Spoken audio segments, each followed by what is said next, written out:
بسم اللہ الرحمن الرحیم۔ السلام علیکم ورحمۃ اللہ وبرکاتہ۔ اسلامک ہسٹری یوٹیوب چینل میں خوش آمدید۔ حضرت ابو ہریرہ رضی اللہ عنہ سے روایت ہے کہ نبی کریم صلی اللہ علیہ وآلہ وسلم نے ارشاد فرمایا، 7 ہلاک کر دینے والے گناہوں سے بچو۔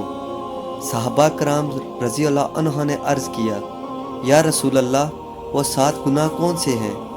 آپ صلی اللہ علیہ وآلہ وسلم نے ارشاد فرمایا، اللہ تعالیٰ کے ساتھ کسی کو شریک کرنا، جادو کرنا، ناحق کسی کو قتل کرنا، سود کھانا، یتیم کا مال کھانا، اپنی جان بچانے کے لیے جہاد میں اسلامی لشکر کا ساتھ چھوڑ کر بھاگ جانا، اور پاک دامن ایمان والی بری باتوں سے بے خبر عورتوں پر زنا کی تہمت لگانا۔